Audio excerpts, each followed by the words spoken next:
नमस्कार मु राजेंद्र राजसुनाखेला महोत्सव कमिटी तरफ आयोजित डिजिटल रैली राजसुनाखेला को एनएसी मान्यता दाबी आरंभ होइछि एक डिजिटल रैली से डिजिटल रैली प्रयास रे आमे आसी पहुंचछु जने एमिति एक व्यक्ति विशेष पाखे जहां बाबद रे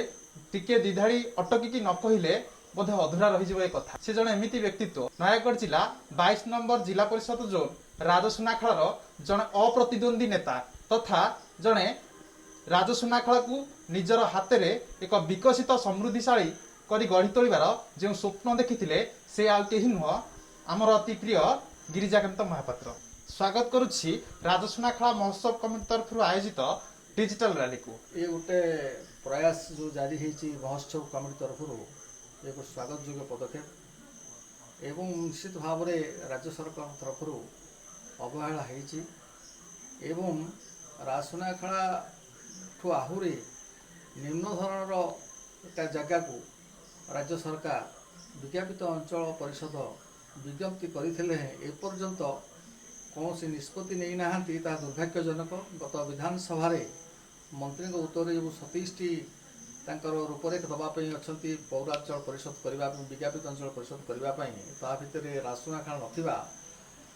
राजसुनाखेलावासी मन में एक क्षोभ सृष्टि होती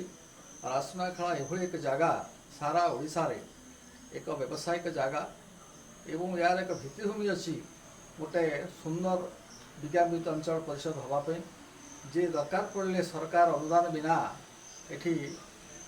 स्वतंत्र भाव में निजस्व रोजगार रे एठी गोटे सुंदर विज्ञापित अंचल परिषद करी लोकों को निश्चित भाव में सेवा जोगैब ये सन्देह ना तेणु राजसुनाखेला जो अवहेला तार प्रतिवाद रे आपण मान जो स्वर उठे से स्वर संगे निजर स्वर को मिसौची एवं आगामी दिन में यह निश्चित भाव में स्वर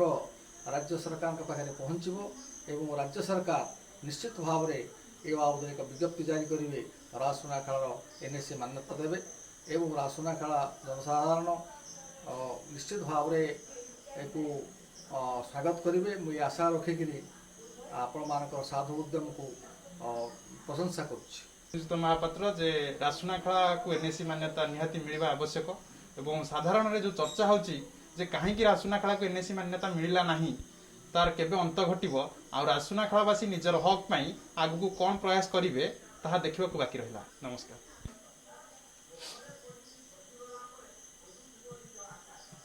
कौन कहबो